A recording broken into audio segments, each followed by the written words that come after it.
let's take a look on another example of sketching the exponential graph. In this case, it will be a decreasing function.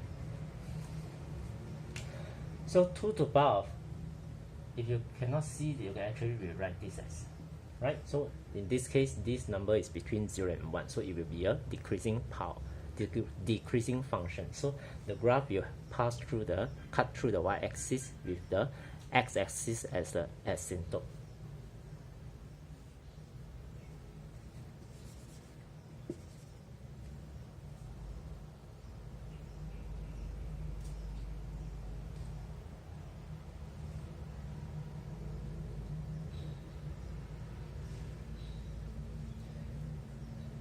So how to find the y-intercept? So you basically sub x equal to 0. So if you sub x equal to 0, you have 1 times 3. So in this case, the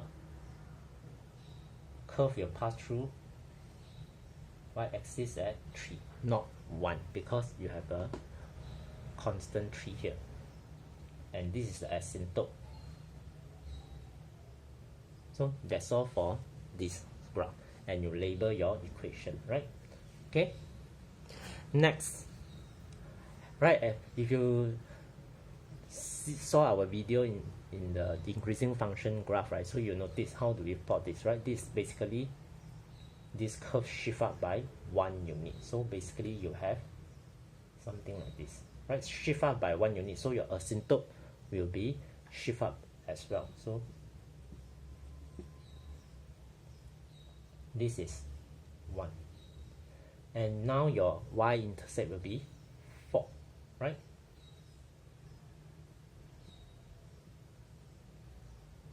Yeah, that's all. Okay, then next one, this graph. So you can plot y equal to 2 to the power of negative x first. Basically, it has the same shape like this, right? But the intercept in this case will be 1. Okay, then you shift up by 2 units.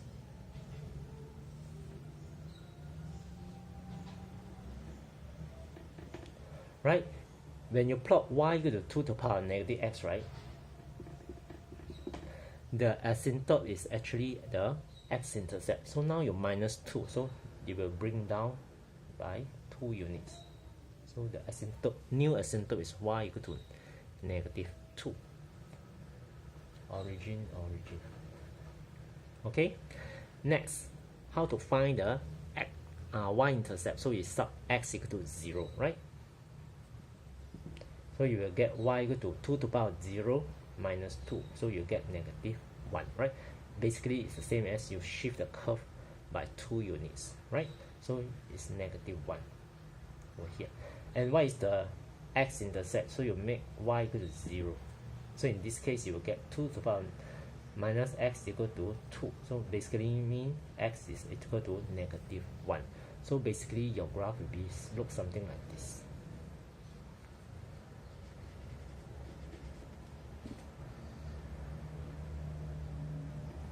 So this will be your negative 1 is over here. This is your negative 1 as well. So the whole graph will be like this. Okay, one thing to take note when you sketch the graph is the asymptote, right? Let's say this is the asymptote, right? The value is closer when the x is increased, closer to this value. So if you notice, the gap here become smaller and smaller. So a lot of students will draw wrongly because they will draw like something parallel, which is not correct. So just right, this is actually parallel already, right? And some even worse, going up. So the gap become bigger and bigger. So this is not correct. So this is the correct way to draw a asymptote graph. So please take note on these minor things.